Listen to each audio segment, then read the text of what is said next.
This year's second dove opener in California is on November 13th, today. So, like most of the hunters in my town, we all went out to enjoy family time bagging some of these delicious doves. The second dove opener is strikingly different than the early season opener. You know, all of these doves are adults now, so the average bird size is larger, which unfortunately can cause hunters to misjudge the distance on them. The birds might have also switched feeding areas on you and often prefer empty fields or wild areas over the typical orchards or vineyards you were hunting before. The birds also fly a lot higher and are more weary than the young birds you were shooting at in September. So you may have to go up in a choke size and give the birds a little bit more lead. And lastly, unlike September doves, late season doves are very weather dependent. When a rainstorm or a freeze hits an area, doves tend to move south temporarily to avoid that weather. And this can be a blessing or a curse because it can cause doves to move into your area or move out of it. So that's enough chit chat. Let's get to hunting some of these delicious doves. So this is a little spring I like to hunt dove at. And as you can see, just water just seeps up right out of the damn ground right here. And no one really knows about this spot. But the doves really like it here. But guess what? They're not here right now because we have Tule fog. Anybody who's ever spent time in the Central Valley of California knows all about Tule fog. And the doves absolutely hate Tule fog. They're somewhere outside of the fog bank right now. They won't be in the stuff. They hate it. So it's like my go-to spot's a no-go at sunrise here, and I'm gonna have to pick another one of my spots. So we just can't avoid the fog this morning no matter what we do. This Tule fog's just come in the whole southern half of this valley hard, so you just can't get away with it. So we're just gonna have to make do. I put out some decoys on the corner of this field right here, and I'm gonna use my dove call and maybe try to call some in. I think calling them is gonna be our only hope right now because they're not gonna see these decoys from a long distance right now.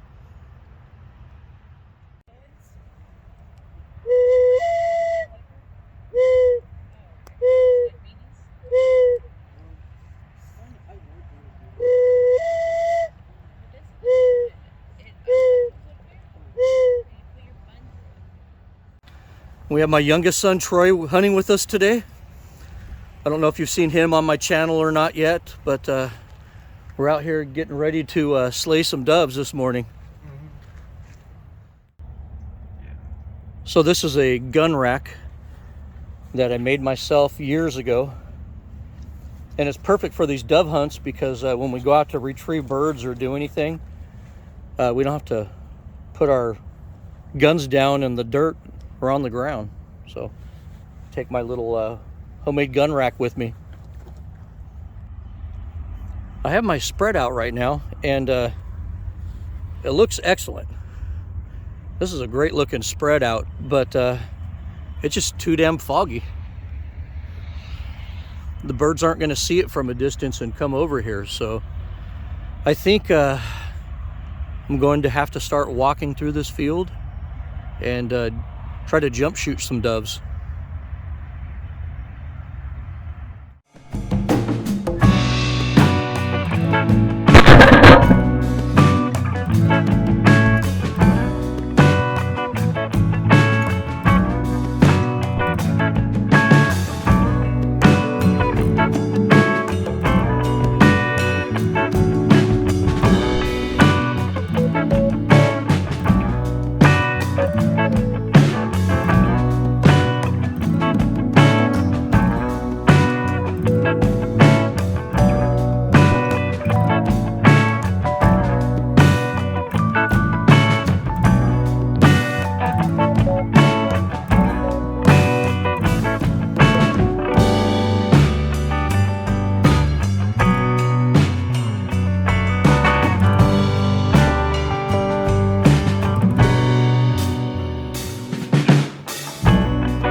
look at that.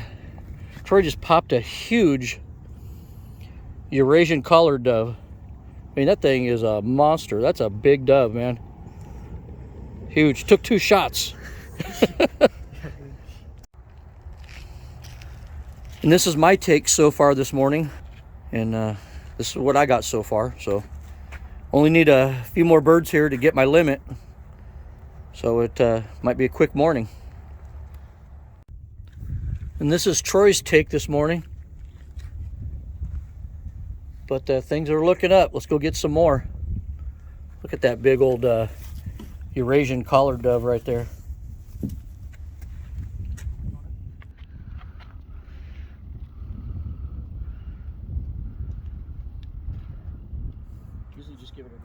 And I'm really loving this awesome Scepter can, water can here.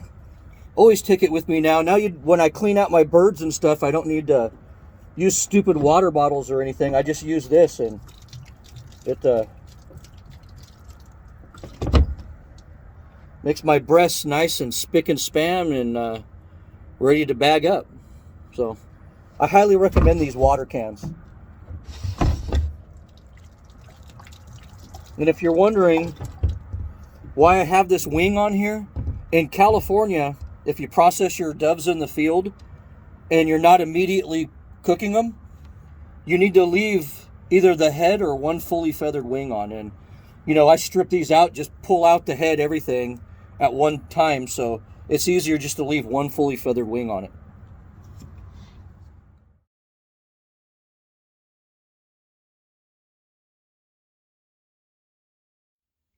So I hope you enjoyed that footage of this year's late season dove opener for 2021.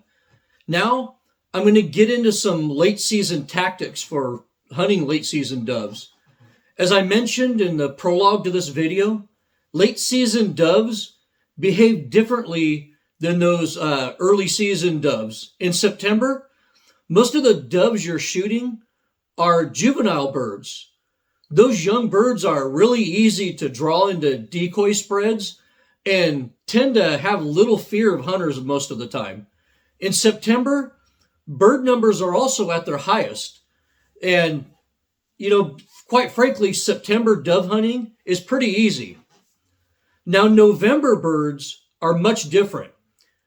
These are smarter adult birds that survived the first dove season, and bird numbers are also down in November because the migrating birds have probably already headed to Mexico by the middle of November. So you're hunting mostly resident doves at that time that know all of your tricks. As agriculture slows down and a lot of wild plants go dormant for the winter, late season doves tend to change feeding habits a lot, in my opinion. You know, chances are that your September honey holes might not have any doves in it by the time November rolls around. Although decoys are less effective in November, they should be tried first thing in the morning at legal shooting time while the doves are still moving consistently. You saw in this video, I started off before the sun went up with a decoy spread and tried to hunt over that. And I highly recommend that.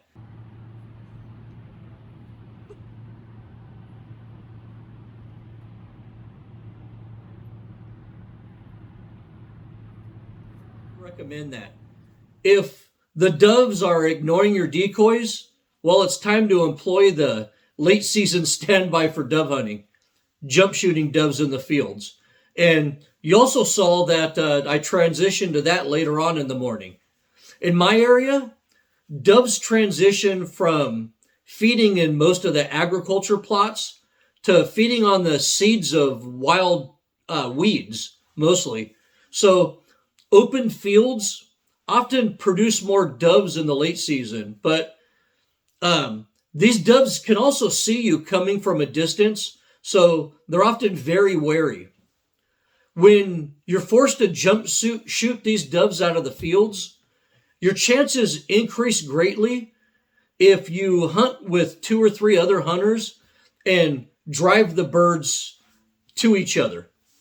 If you drive birds, though, make damn sure that your hunting party has a good plan and is squared away on safety and the fields of fire.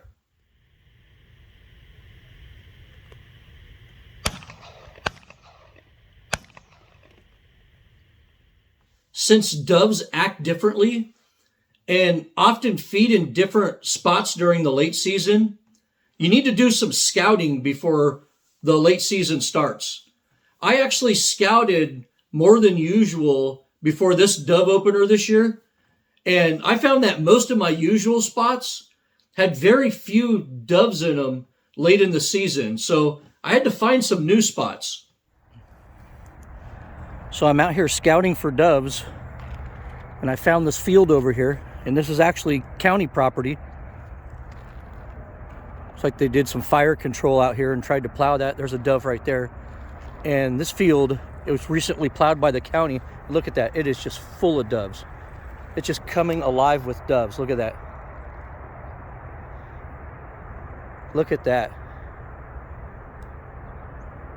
I think I found a good spot. You need to be sitting at a spot at sunrise and watch the birds. Driving around scouting in the middle of the day is pretty much useless. You need to be sitting at a location just before sunrise or sunset. And if you ignore this little detail, you're pretty much wasting your time scouting. So be mindful that late season dove hunting often requires more work to be successful. As stated in the prologue of this video, late season doves are also very sensitive to changes in the weather. A rain event or a cold front will push doves right out of your area quickly. And as you saw in this video, even fog, like the Tule fog we have here in the Central Valley of California, has a big effect on dove behavior late in the season. When resident doves leave an area due to weather, they usually head south, then return back to the area when that weather pattern passes. I got very lucky on the hunt in this video because the late season dove opener had a little bit of fog, but there was no freeze or cold front or rain events involved during this opener. And lastly, late season dove hunting often means longer shots on bigger birds. These November doves are not only physically larger in size, but they also have thicker winter plumage than those September doves you were hunting. And being smarter, mature birds, they're also less likely to get close to you. So it's not unheard of to have to step up one shot size or maybe step up to a slightly tighter choke when you're hunting these late season doves. I'd say that about 70% of the dove hunters in my city avoid the second dove season because they just don't want to put in the work scouting, or, deer or quail might be occupying more of their time. But I actually like the late season dove opener better. It's not 100 degrees, there's no crowds, and it's a little bit more challenging to get the birds, and you end up doing a little bit more jump shooting, which makes it more fun in my opinion. So give that late dove season a try. You just might like it a lot more than the early season, and it's my favorite time of year to get those tasty birds. Well, I hope you enjoyed my late season family hunt and learned some pointers on hunting November doves. You can reach me with any questions or comments at desertdogoutdoors@gmail.com. As always, thanks for watching and good hunting.